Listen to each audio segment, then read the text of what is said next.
बोलो सतगुरुदेव की जय। बंदी छोड़ कबीर परमेश्वर जी की जय। बंदी छोड़ गरीबदास जी महाराज जी की जय। स्वामी राम देवानंद जी गुरु महाराज जी की जय। सर्व संतों की जय, सर्व भक्तों की जय, धर्मी पुरुषों की जय, श्री काशी धाम की जय, श्री छुडानी धाम की जय, श्री करौथा धाम की जय, श्री बरवाला धाम की जय। सत साहिब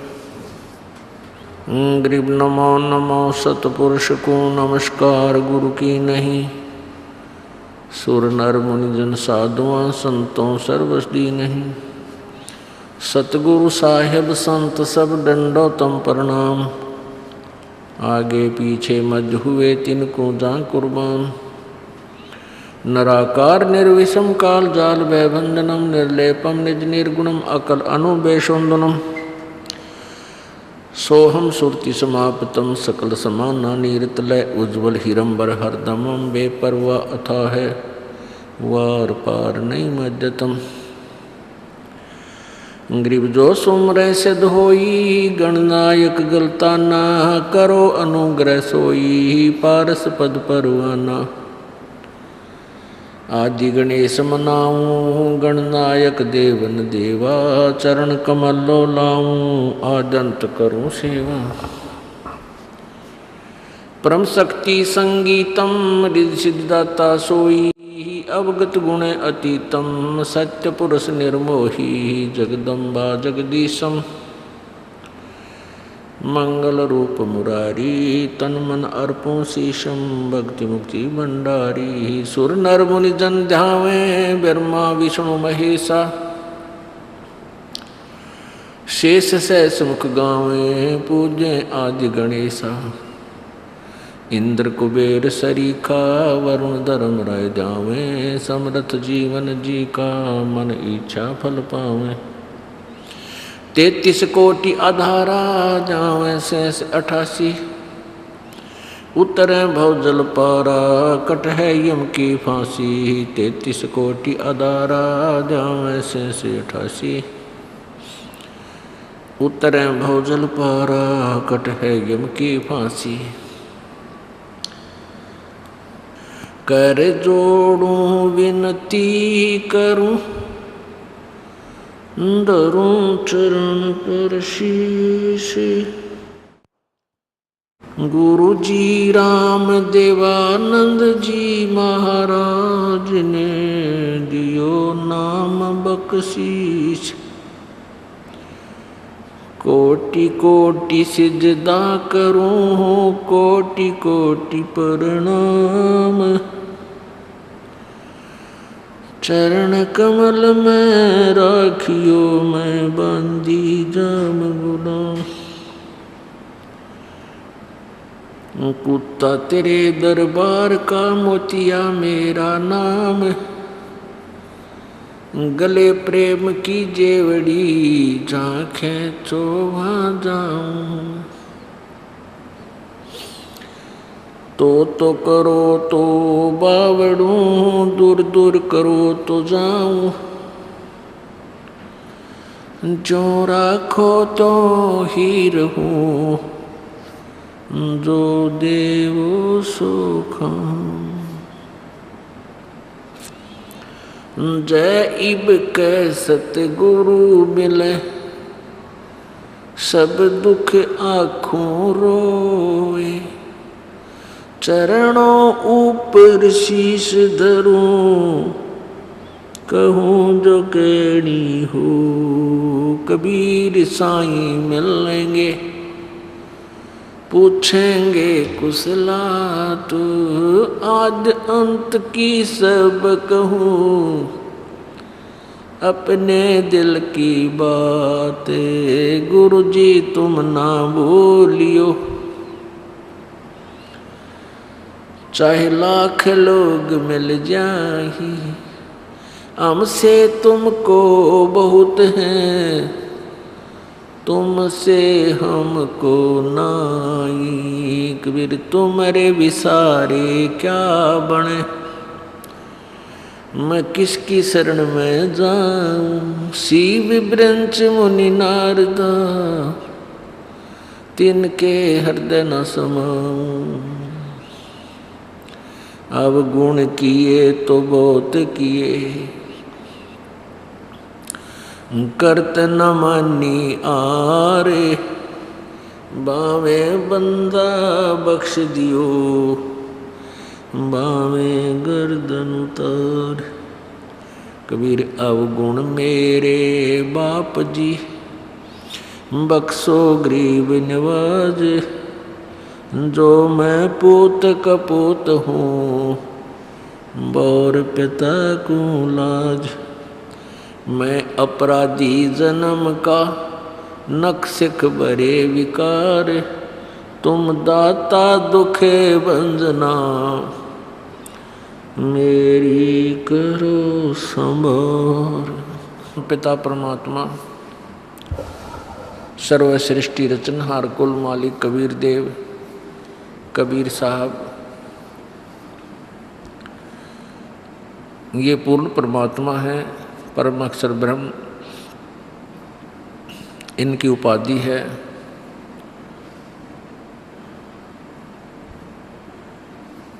ये परमात्मा स्वयं ही आकर के यथार्थ ज्ञान का प्रचार प्रत्येक युग में करते हैं। जिस समय परमात्मा प्रत्येक युग में आते हैं, उस समय तत्कालीन ऋषि और महर्षि वो कथित गुरुजन पूरे भक्त समाज को, पूरे मानव समाज को भक्ति शास्त्र विरुद्ध भक्ति पर आधारित किए हुए होता है।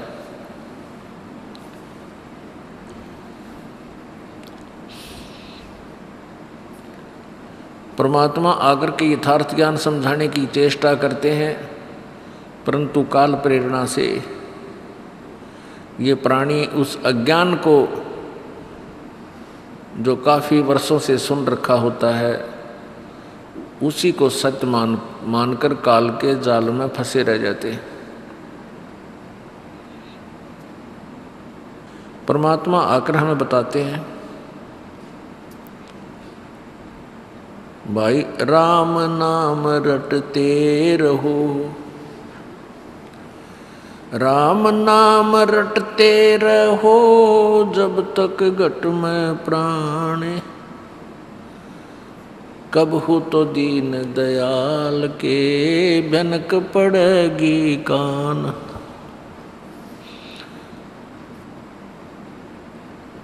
इस मिट्टी के महल में मगन भया क्यों मूडे, कर साहब की बंदगी उस साईं को ढूंढे। पृथ्वीपति चकवे गए जिनके चकर चलंत, रावण सरीखे कौन गिने हैं ऐसे गए अनंत। कबीर थोड़ा जीवना ये मंडे बहुत मंडाने, सभी उभा पंथ सिर ये राव रंक सुल्तान। कबीर एक दिन ऐसा होएगा सबसे पड़े बिछो, राजा राणा छत्रपति सावधान क्यों न हो। कबीर उजड़ खेड़े ठीकरी ये गड़गड़ गए कुमारे, ये रावण सरीखे चले गए भाई लंका के सिखदार। कबीर कहाँ गर्बियो ये देही देख सुरंगे, बिछड़ ब्या मिलबो नहीं जो कचली भोजंगे। ये परमात्मा परमेश्वर कबीर जी इस बोले जीव को जो काल के जाल में इस झूठे सुख को सुख मानकर निश्चिंत होकर फंसा पड़ा है, उसको क्या समझाना चाहते हैं कि झूठे सुख को सुख कहे ये मान रहा मनमोद, ये सकल चबीना काल का, कुछ मुख में कुछ गोद। जिस लोक में हम फंसे पड़े हैं, इसका राजा, इसका मालिक, इसका स्वामी प्रभु भगवान, ये ज्योति निरंजन है, काल है। इसी को ब्रह्म, ये ब्रह्म नाम से भी प्रसिद्ध है। और ब्रह्मा विष्णु महेश इस काल ब्रह्म के पुत्र हैं। इस काल ब्रह्म ने सत्यलोक में, उस सच्चे लोक में जहाँ कोई कष्ट नहीं, कोई दुख नहीं, कोई जरा और मरण नहीं, बुढ़ापा नहीं, कोई रोग नहीं, हम वहाँ रहते थे। वहाँ इस काल ने एक गलती की थी और हमने भी इसके साथ, हमने भी एक गलती की थी जिस कारण से हम इस काल के जाल में फंस गए। तो इसने और भयंकर गलती की थी जिस कारण से इसको ये श्राप लग गया 1,00,000 मानव शरीरधारी प्राणियों के नित आहार करने का, जिस कारण से ये हम सभी को यहाँ मूर्ख बनाकर रखता है। हमारे को ये सच्चा ज्ञान नहीं देने देता। सतलोक के बारे में इसने पूरी जानकारी समाप्त करवा रखी है। अपने से ऊपर किसी प्रभु के बारे में ये सोचने भी नहीं देता किसी प्राणी को। इसको श्राप लगा हुआ है 1,00,000 मानव शरीरधारी प्राणियों के नित आहार करने का। अब पुण्यात्माओं, जैसे क्या सोचते हैं हम कि स्थूल शरीर तो यही रह जाता है, क्योंकि हम इसी को देख पाते हैं। तो काल खाता किस चीज को है? ये ऊपर का जो कवर है, ये तो ऐसा है जैसे सर्प के ऊपर वह कैंचुली होती है, जिसे कांजली कहा करें, कांजली। और जब सर्प उस कांजली ने छोड़ देता है तो वो सर्प जैसे आकार की पड़ी रह जाती है, पॉलीथीन जैसा, प्लास्टिक से का कवर सा उसका। और ओरिजिनल सर्प न्यारा है। ऐसे ही ये ऊपर स्थूल शरीर तो ऐसा है उस सूक्ष्म शरीर के ऊपर जैसे सर्प के ऊपर या कैंचुली होती है, कांचली। तो उस सूक्ष्म शरीर को 21वें ब्रह्मांड में बने तपतशिला के ऊपर डाल देता है। तपतशिला माने पत्थर की टुकड़ी, तपत माने जलती हुई, जैसे तवा खूब गर्म हो जाता है ऐसे उसके ऊपर डाल देता है। जिस प्राणी ने, जिस व्यक्ति ने पूरे जीवन में जो भी आहार किया, चटपटा भोजन खाया, भाई शराब पी, ओका पिया और भी जो फंड करे, तो उन सब का अंश उस सूक्ष्म शरीर में समा जाता है। उस सूक्ष्म शरीर को गर्म करके वहाँ से पिघल उस सूक्ष्म शरीर में से उस गंध को निकाल लेता है। ये जीव मरता नहीं सूक्ष्म शरीर में, लेकिन पीड़ा घनी होती है, उसको ये खाता है। उसके लिए, अपने आहार के लिए हमें यहाँ पर बाई फोर्स रोक रखा है। प्राणी को इतना विवश कर रखा है, अपने तीनों पुत्रों को एक एक गुणयुक्त बना के, ब्रह्मा जी को रजगुण युक्त है और विष्णु जी सतगुण और शिव जी तम गुण युक्त कर दिए। इन तीनों में से निकल रहा प्रभाव प्रत्येक प्राणी को रह रहकर प्रभावित करता रहता है,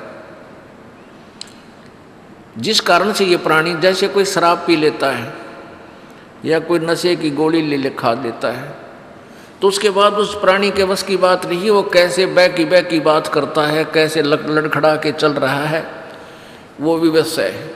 और ऐसे ही करेगा, चाहे 1000 ने शराब पिला दो, सब एक जैसी एक्टिंग करेंगे। तो ऐसे इन तीनों गुणों का प्रभाव हम सब प्राणियों के ऊपर प्रभावित है, और जिस कारण विवश होकर के ये प्राणी संतान उत्पत्ति करते हैं। इस संतानोत्पत्ति रजगुण ब्रह्मा के गुण के प्रभाव से, और फिर आपस में मोह ममता ये भगवान विष्णु जी के सतोगुण पर्व के प्रभाव से, और फिर क्रोध, गुस्सा, लड़ाई झगड़ा, नरे कुक्रम तार दे, तो ये तमगुण शिव जी के गुण के प्रभाव से। परमात्मा हमें ये समझाना चाहते हैं कि तुम जिस संतान और संपत्ति को अपनी मानते हो ये तुम्हारी नहीं है, ये आपकी नहीं है, और आप इसको अपनी मानकर इसी से चिपके रह जाते हो। जब आपका शरीर अंत होता है उस समय भी आपकी आस्था ये रह जाती है कि ये मेरा है, ये मेरा है, ये मेरा है। तो पुनर्जन्म आपका वहीं किसी अन्य प्राणी के रूप में आपके वहीं उत्पन्न हो जाते हो। कोई कुत्ता बनकर उसी गली में उसी परिवार के लठ खाने के लिए फिर जन्म ले लेता है। तो इस तरह तुम्हारी दुर्गति परमात्मा कह रहे हैं कि इस काल ने कर रखी है, तुम मेरी बात को मानते नहीं। इन काल के दूतों को, नकली गुरुओं को, महर्षियों को, इनको तुम पूरा समर्थन दे रहे हो। इसका कारण अज्ञान है, और ज्ञान देने के लिए परमात्मा आते हैं और उसके साथ साथ हमें ये प्रेरणा भी देते हैं कि तू किस वस्तु को अपनी मानकर आश्रित हुआ बैठा है। परमात्मा परमेश्वर कबीर देव जी आकर के हमें चेतावनी देते हैं कि जिस वस्तु को तू अपनी मानता है वो तेरी नहीं है। क्या बताते हैं कि काया तेरी है नहीं, ये माया कहाँ से हो। चरण कमल में ध्यान रखो, इन दोनों को खोए। जब तेरा शरीर ही तेरा नहीं है, इसको भी तू त्याग के जाएगा एक दिन, तो जिस संपत्ति को तू अपनी मान बैठा नालायक, ये तेरी कैसे हो सकती है। कभी जोर दे कर विचार कर। अब परमात्मा ये समझाना चाहते हैं कि जब तक तुम इस संसार में हो, आपको एक छोटे से मकान की भी आवश्यकता है, और मकान के अंदर रोटी बनाने के सामान की भी आवश्यकता है, खाना बनाने की। जो आपको मिनिमम आवश्यकताएं हैं, जो कम से कम काम चलाओ, वो तुम रखो, और बाकी ये बैंक भरन लग जाते हैं कि तब फैक्ट्रियाँ पर फैक्ट्री गार्डन लग जाते हैं, 1 मकान 2 मकान और 4 मकान, इससे हम अपना जीवन बर्बाद कर रहे हो। ये बालकों का खेल खेल रहे हो तुम, जैसे बच्चे खिलौनों से खेलते। तुम बालक हो, इससे सिद्ध है कि तुम बच्चे हो। जब तक तत्व ज्ञान प्राणी को नहीं होता, ये बालकों जैसा होता है। जैसे आप किसी होटल में रुके हुए हो और वहाँ पर सब सुविधा है, बेड भी है, चेयर कुर्सी भी है, उसमें टेलीविज़न भी लग रहा है, फ्रिज भी रखा है। या छोटे हो वैसे सिंपल होटल में रुकते हो तो वहाँ चारपाई तो ज़रूर मिलेगी, पंखा भी लग रहा होगा। हाँ, तो इस तरह कहने का भाव ये है कि आप जी जैसे भी महल मकान में रह रहे हो, झोपड़ी में रह रहे हो, ये समझ लो कि आप एक होटल में कुछ समय के लिए रुके हुए हो। और जब होटल त्याग कर प्राणी आता है तो उन कुर्सियों में, मेज में, चाहे वहाँ टीवी फ्रीज में, उसका लगाव नहीं बनता, क्योंकि उसको पता होता है ये मालिक के हैं, मेरे नहीं। और हम बालक जैसे हैं, हम इनको अपना मान बैठे हैं। जैसे आप जब यहाँ से मृत्यु को प्राप्त होगे तो उस समय आप किसी भी वस्तु को नहीं ले जा सकते, क्योंकि ये आपकी नहीं है। हाँ, जब तक आप इस होटल में हो इनका सदुपयोग करो, लेकिन परमात्मा की भक्ति करो। जिस उद्देश्य से तुम होटल में रुके हुए हो, जैसे बाहर व्यक्ति जाता है, किसी कामवश जाता है, और वही बाहर किसी रेस्टोरेंट, होटल में, धर्मशाला में रुकता है, तो उस मूल उद्देश्य को छोड़कर उसी में लेटा रहे, उस समय सारे ठाठ जो है ना घुटी सूटी भी लाएं जार, फिर फिल्म देखें जावर, मूल काम न करे, नहीं तो कंगाल होगा वापस। इसी प्रकार आप जी एक होटल में रह रहे हो, जो भी आपको सुविधा प्राप्त हैं, जैसा भी आपने किराया भर रखा होटल के मालिक को, वैसी सुविधा, वैसा ही कमरा, वैसा ही सब खान पान आपको दे रखा है। लेकिन आपका मूल उद्देश्य क्या है? चाहे कोई अच्छी सुविधा युक्त होटल में रुका हुआ है बिजनेसमैन, और बिजनेस करने गया हुआ, व्यापार करने, और एक सिंपल सी धर्मशाला में रुका हुआ है, और दोनों का उद्देश्य यही है कि हम बिजनेस करें, व्यापार करें और दुगने तिगने पैसे कमाकर अपने स्वदेश चले। तो दोनों ही यदि बिजनेस ठीक कर रहे हैं तो दोनों ही लाभ बराबर प्राप्त कर सकते। कहने का भाव यह है पुण्यात्माओं, चाहे कोई बड़ी कोठी में रह रहा है और कारों में चलता है, और चाहे गरीब आदमी एक सिंपल से मकान में रह रहा है, साइकिल भी कोई ना उसके पास, लेकिन उसको ये सौदा मिल गया है, ये बिजनेस करने को मिल गया है, ये नाम मिल गया है, दोनों कमाई करके दोनों धनी होकर जाएंगे। ये होटल से कोई लेना देना नहीं है। यहाँ की जो सुविधाएं हैं, ये जैसा पिछले जन्म में तुमने पुण्य किया है, पाप किया है, उन दोनों के आधार से आपको यहाँ दुख और सुख, धन और निर्धनता प्राप्त हुई है। तो अब परमात्मा परमेश्वर कबीर जी के चरणों में आने के बाद आप इस होटल में रहते हुए भी थोड़ी बहुत सुविधा चाहो तो और भी प्राप्त कर सकते हो, जिसके पास बिल्कुल ही नहीं हो, नहीं तो इसकी ज़्यादा इच्छा नहीं करनी चाहिए। उसके लिए परमात्मा बताते हैं कि सर्व सोने की लंका होती रावण से रणधीरम, एक पलक में राज राजीव जम के पड़े जजीरम, मन तू सुख के सागर बसरे भाई और न ऐसा यसरे। सारी सोने की लंका थी। जैसे हम ईंटों से मकान बनाते हैं, कमरे बनाते हैं, कक्ष, ऐसे सोने की ईंटों से रावण ने पूरी लंका, पूरी उसकी जो नगरी थी वह पूरी सोने की ईंटों से बना रखी थी। इतना धनी था, इतना पैसे वाला राजा था।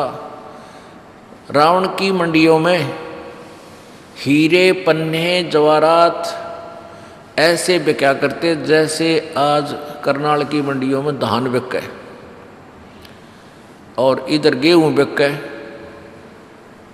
रोहतक, सोनीपत, हिसार में भी गेहूँ खूब होने लग गया।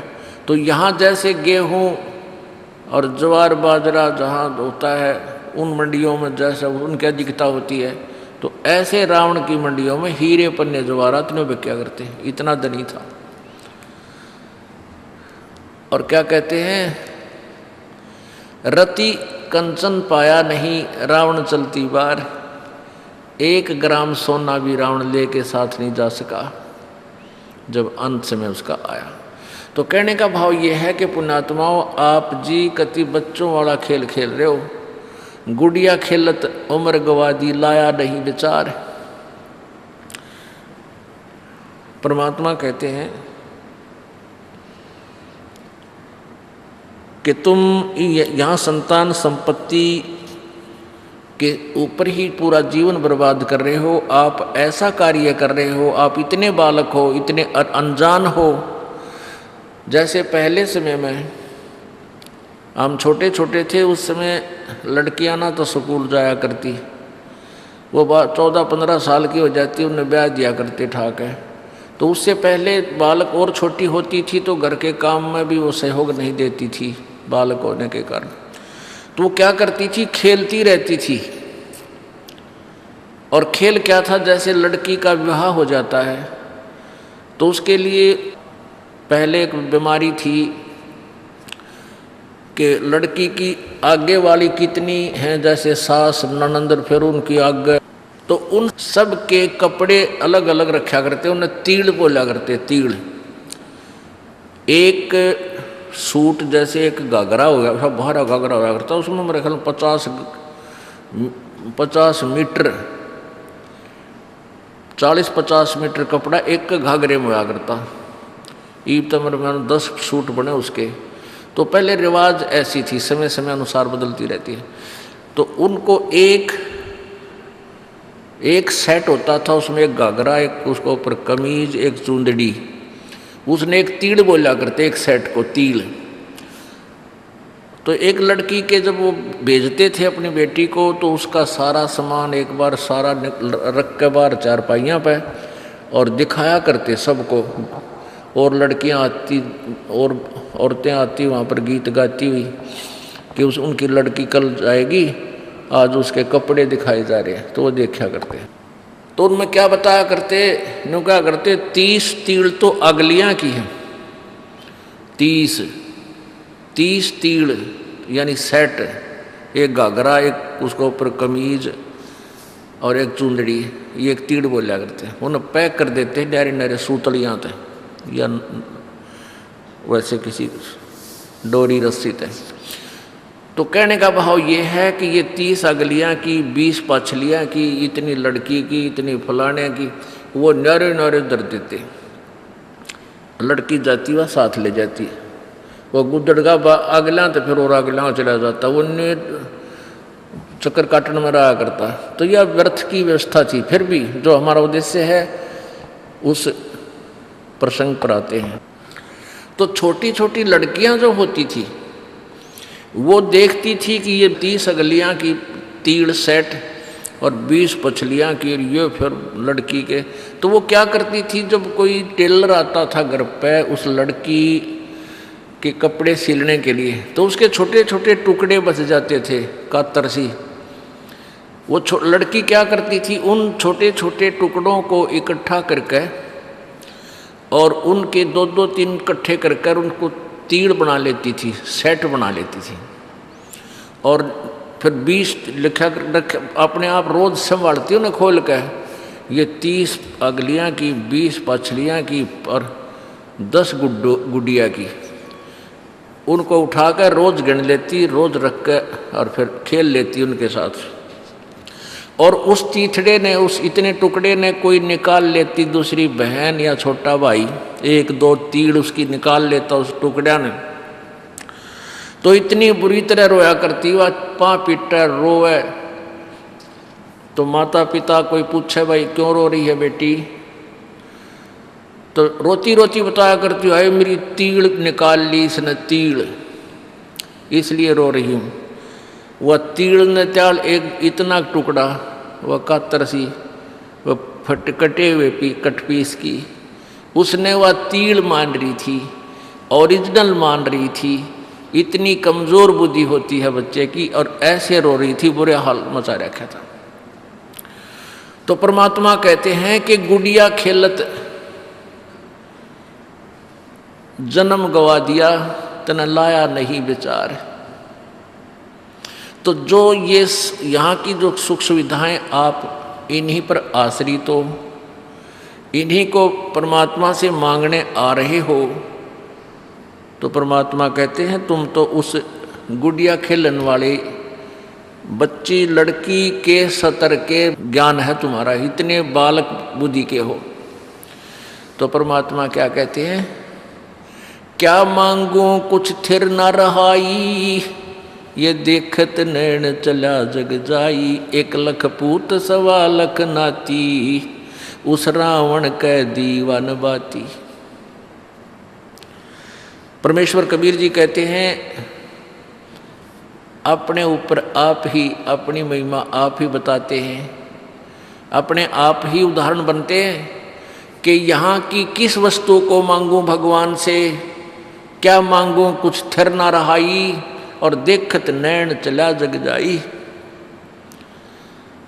परमात्मा से क्या मांगे हैं, किसी के संतान नहीं है तो एक संतान मांगने आते हैं, किसी के पास धन नहीं है तो भगवान से केवल धन रोजगार मांगने आते हैं। तो परमात्मा कहते हैं भाई के मांगूं, यहाँ कोई सथाई तो को ना। रावण का कहते हैं 1 लाख पुत्र थे और अंत में वो 1 लाख भी ना रहे, और आज उस रावण का कोई दीवा लावणिया नहीं रहा, सब चले गए, धीरे धीरे सब खत्म हो गए। और तुम एक ही पुत्र को प्राप्ति करने के लिए परमात्मा के आगे खड़े कर देते हो। जो चीज मांगनी चाहिए भगवान से वो तुमने याद भी को जा। क्या मांगे? भक्ति दान गुरु दीजियो देवन के देवाओ, भक्ति दान गुरु दीजियो देवन के देवाओ, जन्म पाया भूलूं नहीं करहूं पद सेवा हो। एक के मांगे सब कुछ मिल गया। जब परमात्मा आपको भक्ति देगा तो भक्ति बख्शीश कर दी, तो भक्ति में जो भी चीज बाधक होंगी,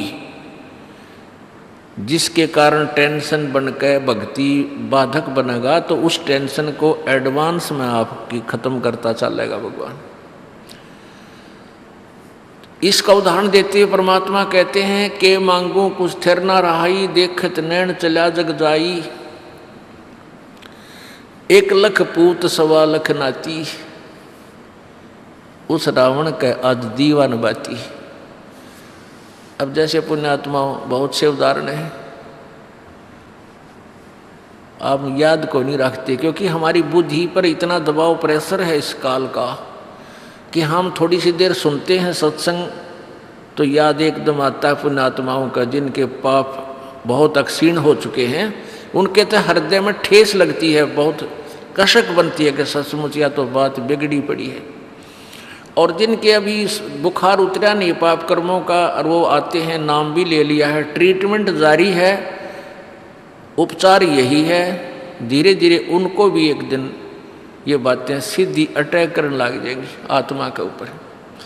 अब जो सुनते हैं, नए नए भक्त आते हैं जिनके पाप अभी इतने अक्षीण हुए नहीं हैं, कम नहीं हुए हैं, तो वो सुनते भी इन बातों को, लेकिन वह जग है ठिकाने पर जाकर चोट लाग नहीं रही उनके, उनको इन बातों का विशेष असर नहीं हो रहा, लेकिन होगा, ये सुनने से ही होगा इन बातों का, क्योंकि ये परमात्मा की वाणी है, अंदर पाप नाश करने का भी काम ये साथ में करती है।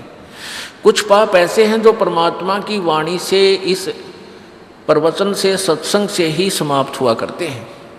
जैसे कपड़ा मैला हो गया है, वो कई प्रकार का होता है मैल। एक तो ऐसा मैल होता है झाड़ दे धूल जड़गी साफ हो गया, एक ऐसा होता है पानी में से निकाल दे धो दे उससे भी साफ हो गया कपड़ा। एक मैल ऐसा होता है कि साबुन लगाने से ही उतरेगा, पसीना लगा हुआ होता है। और एक मैल ऐसा होता है कि वो फिर ड्राई क्लीन से उतरेगा। तो ये सभी तरह के तरीके हम अपनाने पड़ेंगे, जिसका जैसा वस्त्र मैला है। तो इस सब प्रकार के प्रोसीजर में तो आपको निकालना पड़ेगा।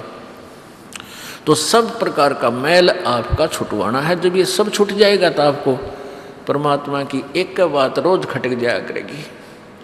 आपको नित्यनेम करने को दिया है, उसके अंदर वो मार्मिक शब्द हैं, अगर ध्यान से सुन लो तो रोज पोचा सा लग जाए आपके ऊपर।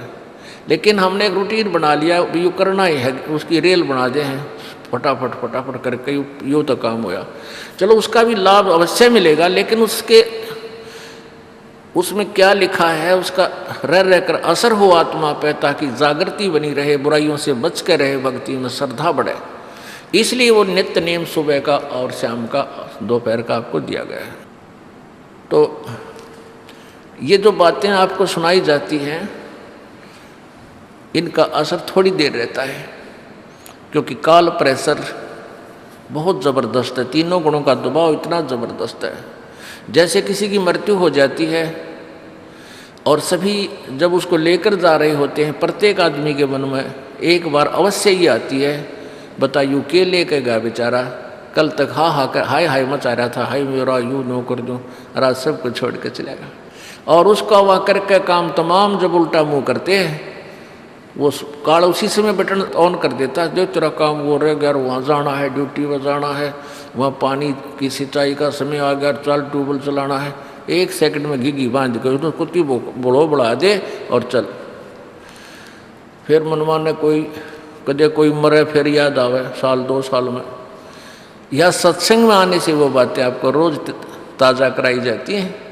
और ऐसे ताज़ा कराते रहेंगे तो जगह भी बना जाएगी। रसरी आवत जात से शिल पर पड़े निशान, और करत करत अभ्यास से जड़मती होत सुजान।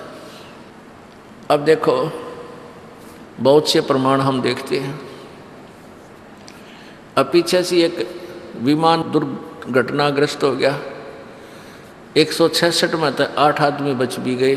157-58 व्यक्ति जो जहाज में जा रहे थे वह कितने धनी होंगे, कितने सुखी होंगे जिनको हम सुखी मान रहे हैं, जो एयरप्लेन में ट्रेवल कर रहे थे और 1 सेकंड में उनका नहीं पता क्या होना था। तो पुण्यात्माओं, हम बालक हैं, अभी हमें डर नहीं बनता, बच्चे को भय नहीं होता, चाहे वो सर्प नहीं पकड़ ले, बिजली के तार सपारक कर रहे हों, उनमें चिंगारी पाट रही हो, उसने भी पकड़ ले, मर जाता है। और जब बच्चा समझदार हो जाता है फिर सर्प का नाम लेने से भी वो डरने लग जाता है, चारों तरफ बुचक्का होकर देखता है, अचंभित होता है, डरता है, भयभीत हो जाता है। इसी प्रकार आप इस तत्व ज्ञान से आप शाने बन जाओगे, आपके विचार जवां हो जाएंगे, मैच्योर हो जाएंगे। तो फिर आप इन काल के झूठे सुख में आप यहाँ फंस नहीं सकते। फिर आपको डर लगने लगेगा, जरा सी बात कहती है आपके हृदय में वही बात समा जाए कि यहाँ सचमुच या तो बिजली गिर गई। जैसे नानक साहब जी बहुत मायूस रहते थे, पुण्यात्माओं कुछ दिनों के बाद जब आपकी भक्ति बढ़ जाएगी, ये आत्मा के अंदर यो ज्ञान समा जाएगा, तो आपकी दशा ऐसी हो जाएगी, ठीक है चाहे वो बात हो रही है ऊपर ले मुँह तो दांत से खिसकाने पड़ जाए थोड़ी देर, लेकिन हृदय से हंसी नहीं आएगी आपको। क्यों नहीं आएगी? क्योंकि आपको वो जगह बन गई आपके अंदर कि यहाँ किस चीज़ पर दांतरे काटना, किस पर आज खुशी मनावा, किस पर नाचा गावा, कल ना भी रख के बिजली गिर जा। एक बारात गई, शाम ने तो वहाँ नाचे थे, डीजे बाजे था, हैं सारी बहन बेटियाँ भी उसकी नाचे कूदें थी। रोहतक से चले थे कलानौर जा करके, एक्सीडेंट हो गया, वो दूल्हा भी मर गया और 15-20 और आदमी मर गए, यानी उसमें कम से कम 15-16 आदमियों की मृत्यु होगी। जब तक वो नाच रहे थे, डीजे बाजे थे, और फिर देखो कि क्या हो रहा था उसके घर में। तो पुण्यात्माओं ठीक है, ब्याह शादी भी करनी है, पर इन बकवादों की क्या आवश्यकता है? जो हम बकवाद करते हैं, बेमतलब का पैसा बर्बाद करते हैं, शराब पीते हैं, दूसरे पर दहेज लेते हैं, अपने कर्म फोड़ते हैं, जहर खाते हैं वो दूसरे का पैसा लेकर के। इसी करके हम ना धनवान हो पा रहे, ना सुखी हो पा रहे। इंसान वही सुखी होगा जो अपने पैरों पर खड़ा होकर भगवान के अतिरिक्त किसी से आगे हाथ नहीं फैलावे। वो इंसान है, वो संत है, वो भक्त है, और वही सुखी होगा। नहीं तो ये फिर लेन देन बना ही रहेगा। और पीछे बताया था आपको, एक आंध्र प्रदेश का वो मुख्यमंत्री हेलीकॉप्टर में जा रहा था, हेलीकॉप्टर पता नहीं कित मेरा पड़ा जाके, 3 दिन तो उसकी लाश नहीं मिली, जंगल में पड़ गया, कितने ढूंढा भी ना पाया।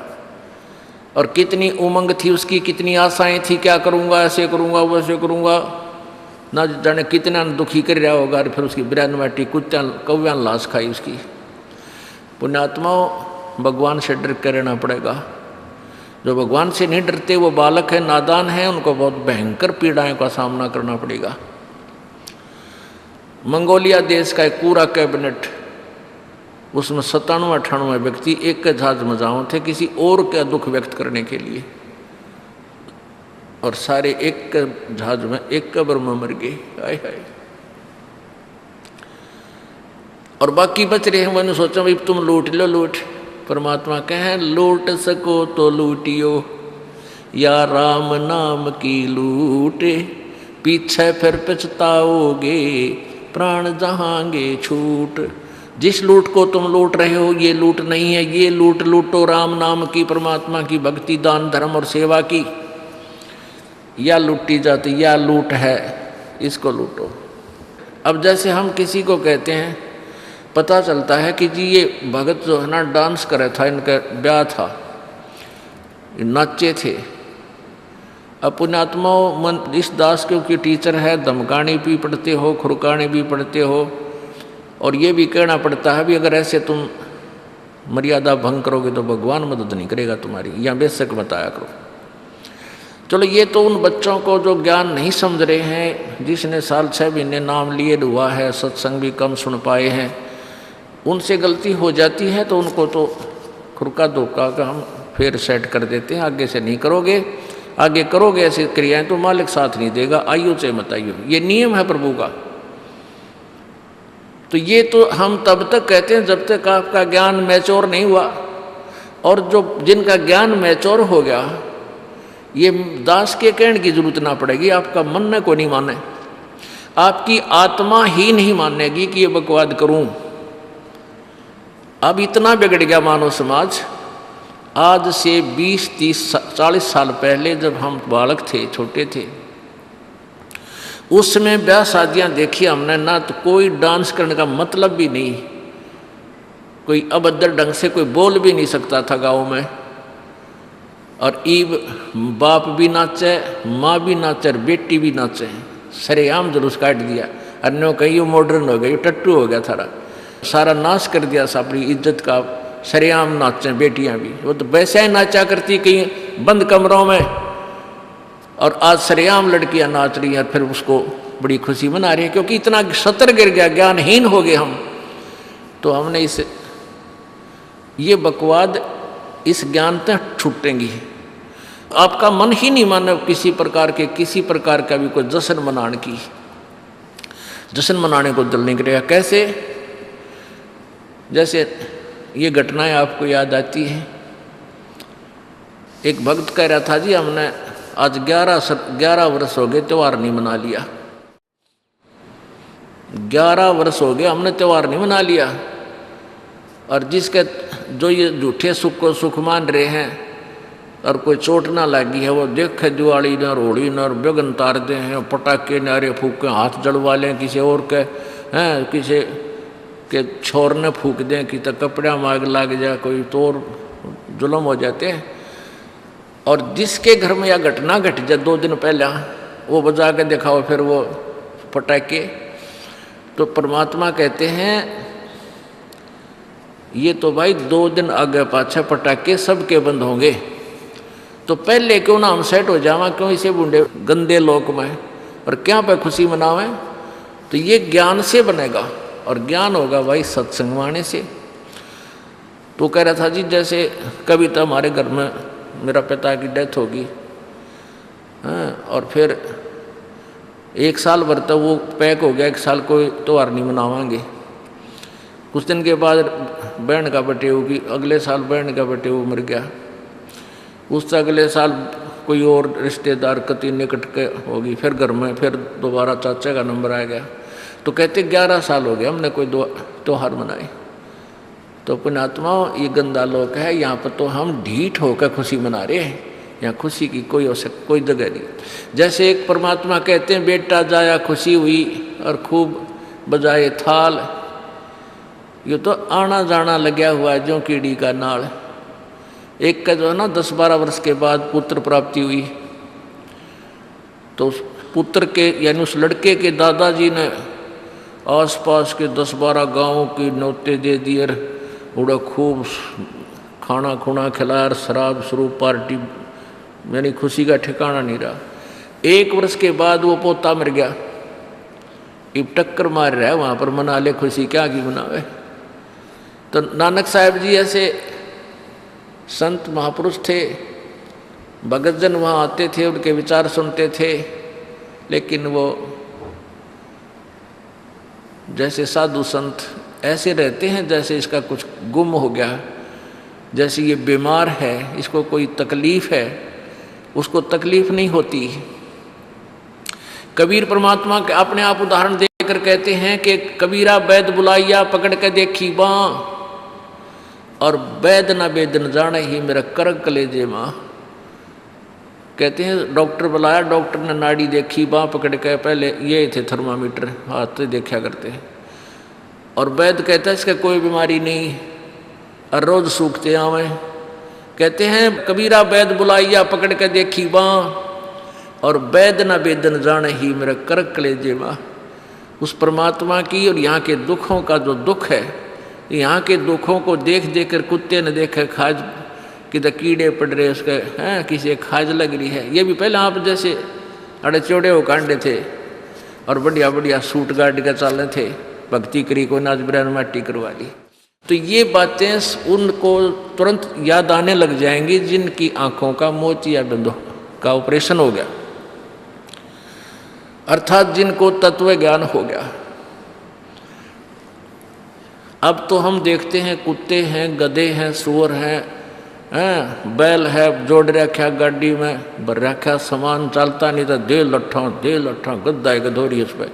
तो हमने सोचा ये तो ऐसे बनते रहेंगे और हम ऐसे ही मनुष्य बने रहेंगे। काल ने ऐसी बुद्धि भ्रष्ट कर रखी हमारी, क्योंकि ज्ञान है नहीं। ज्ञान हो तो हम ये नहीं सोच सकते, क्योंकि यहाँ तो प्रत्येक प्राणी का अपना किया कर्म इसको मिलेगा। आज मनुष्य है, भक्ति ठीक की नहीं तो अगली योनियों अन्य प्राणियों की योनियों में जाएगा ही जाएगा। तो फिर ये बातें, यहाँ का यो कष्ट, किसी की किसी का हाथ कट रहा, किसी की टांग कट गई, कोई अंधा हो रहा, किसी का बेटा मर गया, किसी की बेटी मर गई, एक परिवार में 2-2 3-3 इकट्ठे मृत्यु हो रही है।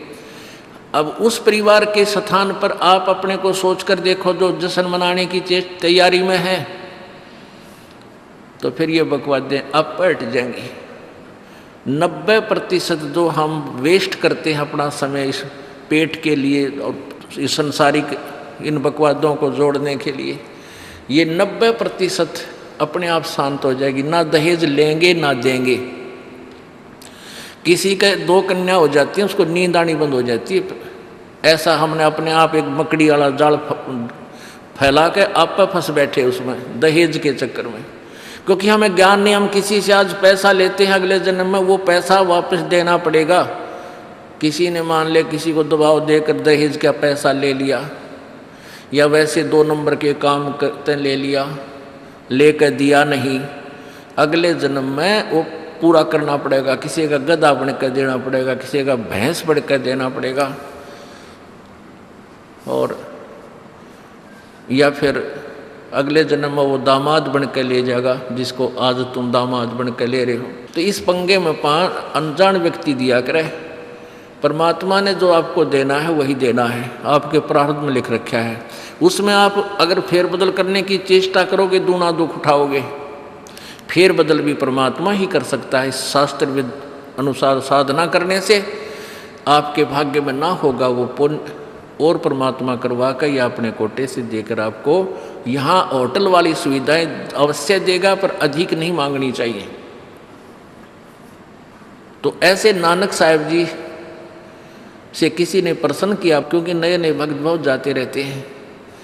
कहते हैं हे गुरुदेव, हे परमात्मा, आप हमें कभी खुश नज़र नहीं आते, आप खोए खोए से रहते हो। तो नानक साहब जी कहते हैं भाई क्या बताऊं। कहते हैं ना जाने काल की कर डारे, और किस विध ढल जा पासावे, और जिनाते सरते मौत खुड़क दी उनानू केड़ा हासावे। कि 1 सेकंड का पता नहीं यहाँ के बिजली गिर जा और कहाँ गिर जा। जैसे सन 2000 की बात है, पूरा भारतवर्ष गणतंत्र दिवस 26 जनवरी मना रहा था। उधर से गुजरात के अंदर एक जबरदस्त भूकंप आ गया। लाखों व्यक्ति अपने ही मकानों के नीचे जो 3-3 4-4 मंजिल के सारा जीवन पीढ़ी 2 पीढ़ी लाख का बनाकर उसमें जश्न मना रहे थे, उन्हीं के नीचे दब के और लाखों व्यक्ति मर गए। सुबह सुबह का समय, छुट्टी का दिन, और सारे घर में सेठ थे। काल ने किसा दाव लगाया। तो यहाँ परमात्मा कहते तुम तो बालक हो, बालक कति डरते नहीं जरा से भी। डर जब हो जब आपको ज्ञान हो, और ज्ञान हो सत्संग से। सत्संग मान का समय नहीं कि तो और बकवाद हो रही हो, देख लो दुनिया इकट्ठी हो जा। और यहाँ कितने भक्त आ पाते हैं, जो आ पाते हो बहुत महान और पुण्य आत्मा है। उनके पिछले संस्कार इतने ज़बरदस्त हैं कि उनको प्रेरित करके लाते हैं। परमात्मा की रजा होती है उनके ऊपर। तो क्या बताते हैं ना जाने काल की कर डारे, और किस विध ढल जा पासावे, और जिना ते सरते मौत खुड़क दी उन्होंने केड़ा हासावे। अब फिर पूछते हैं क्या प्रभु आप सदा ऐसे ही रहते हो? प्रश्न किया किसी ने नानक जी से। नानक साहब ने कहा कि भाई मुझे भी खुशी होती है, लेकिन वो खुशी हम ऐसे प्रकट नहीं करते जैसे अनजान लोग करते हैं, नाचे कूदो या हा हा हा दांदरे कर। नहीं, अंदर ही होता रहता हमारे जो कुछ होता है। कहते हैं साध मिले साड़ी शादी होंदी, साध मिले साड़ा शादी होंदी, और विछड़ जा दिलगिरी वे, अखदे नानक सुनो जहाना मुश्किल हाल फकीरी वे। कि तुम भक्तजन जब आते हो मेरे पास सत्संग सुनने के लिए, और जो उपदेश ले चुके हैं, और फिर वो सारे के सारे रह कर मेरे पास आ रहे हैं, तो मुझे बहुत खुशी होती है। उस दिन हमारे विवाह होता है, शादी होती है, समागम होता है, चहल पहल होती है। और जब तुम चले जाते हो, विछड़ जाए दिलगिरी वे, तुम चले जाते हो जब मुझे दुख होता है। क्यों होता है? कि तुम काल के उसमें पहुँच चले जाते हो, क्योंकि भक्त कम होते हैं और काल प्रेरित व्यक्ति ज़्यादा होते हैं। मुझे ये डर लगा रहता है कि कहीं ये भोली आत्मा उन काल के दूतों का ना फंस जा, और उनकी बातें वहाँ के भक्ति ना छोड़ दें, इनकी दुर्गति ना हो जा। जब तुम ठीक ठाक वापस आ जाते हो सभी, तो मेरी आत्मा खुश होती है। उस दिन मेरी खुशी का कोई ठिकाना नहीं होता, लेकिन वो होती है अंदर ही अंदर, लोग दिखावा नहीं होता। साध मिले साड़ शादी होंदी, और विछड़ जा दिलगिरी वे, अखदे नानक सुनो जहाना मुश्किल हाल फकीरी वे। भाई कहते हैं भक्ति करना बहुत मुश्किल है। मुश्किल इन काल के दूता ने बना दी, जनता ज्ञानहीन कर दी। जो भक्ति नहीं करते वो तो सीधे काल के जाल में हैं ही। जो भक्ति करने की चेष्टा करते हैं तो किसी का तो पति लाठी ठाए पाओगा, तो उसके पति ने कोई और इंजेक्शन ला जाएगा। यो कि होया भाई हम भी तो नाम ले रहे हैं, हम वहाँ जाते हैं, हम तो 6 महीने साल में कभी कभी जाते हैं, और आप कहते हैं 10वें दिन भाग लेते हैं। तो भगत ने नाम ना ले रखा तो वो परेशानी पैदा करेगा ही करेगा। किसी की पत्नी ने नाम नहीं ले रखा, भगत ने ले रखा है, तो वह सींग पिनाए पावेगी। किसी के कहने सुनते जानते क्या सुनी घर में होगी। काल न तक करवाना है कि किसी प्रकार ये वहाँ जाना छोड़ दें, तेरे जाल में फंसे रहें। इसका तो पूरा प्रयत्न रहेगा। लेकिन पुण्यात्मा यु ज्ञान रूपी ढाल आपको इसलिए दी जाती है कि अपना बचाव करो, और भक्ति मत छोड़ना चाहे कुछ भी हो। आप पुण्यात्माओं अपने घर के काम में, ठीक है, पति पत्नी बच्चे सब कोई कार्य करना है तो सब मिलकर सलाह बनाकर कर लें, बहुत अच्छा होता है। उसमें कोई हानि लाभ भी हो जाती है तो विशेष दुख नहीं होता। उसमें अवश्य राय एक दूसरे की लेकर काम कर लेना चाहिए। और जब आता आत्म कल्याण का समय, उसमें किसी की राय की आवश्यकता नहीं। मान लीजिए आपने नाम लेना है और आपका पति नाट्य है, तो नाट्य जागा। ये अपने जीवन का सौदा तुमने खुद सोचना होगा, इसमें किसी की राय की आवश्यकता नहीं। आपने नाम लेना, आपकी पत्नी मना करती है तो करन दे, इसमें किसी की सलाह लेने की जरूरत नहीं, चाहे कोई राजी रहे चाहे नाराज रहे। यदि मीराबाई उस समय ये सोचती कि तेरी माँ क्या कहेगी, तेरे पिता क्या कहेगा, ये समाज क्या कहेगा, तू मंदिरों में जाती है, क्योंकि उस समय ठाकुर समाज अपनी बहन बेटियों को घर से नहीं निकलने देते थे, पर्दों में रखते थे। लेकिन मीराबाई बालक नहीं रही थी, समझदार थी वह। उसको पता था कि आज तो मैं लोक लाज कर मैं आकर भक्ति नहीं करूँगी और फिर कुतिया बनकर बाजार में आंडूंगी, कोई मेरी इज्जत का रक्षक नहीं मिलेगा। तो ये ज्ञान से ही ऐसी दृढ़ता आती है। संघर्ष किया और सफल हुई, क्योंकि मालिक के नाम पर जो संघर्ष करते हैं सच्चे दिल से, हृदय से, उनकी परमात्मा मदद किया करता है। ये पिछले इतिहास देख लो, क्या बताते हैं। मात पिता सुत स्त्री, आलस बंधु कान, संत दर्शकों जब चले ये अटकावे आण। मात पिता सुत पुत्र को कहते हैं। स्त्री जैसे कोई बालक हैं 15, 16, 10 वर्ष के, उन वो माता पिता के अधीन होते हैं। और बच्चे का समझ में आ गई और माता पिता मना करते हैं तो उनके अधीन है वो। और बच्चे जवान हो गए, बूढ़ा बूढ़ी अगर समझ में आ गई, फिर वो बालक बाधा करेंगे, वो रोकते टोकते हैं। तीसरा दिन चल पड़ते हो, किराया कितने डावा फलाना है, यानी कुछ ना कुछ बाधा कर सकते हैं। किसी का पति बाधा कर सकता है, किसी की पत्नी बाधा कर सकती है। जब भक्ति की तरफ अग्रसर होता है या सत्संग में आने की तैयारी करता है। या फिर आलस बंधुकान, आलस माने आप ढीले गोडे छोड़ दे, फिर देखांगे इबका नहीं जाता, सर्दी घनी है, गर्मी घनी है। और या बंधुकान, लोक लाज, इनके कारण ये है भक्ति में बाधक। अब क्या बताते हैं परमात्मा, मात पिता सुत स्त्री आलस बंधुकान, संत दर्शकों जब चले ये अटकावे आण।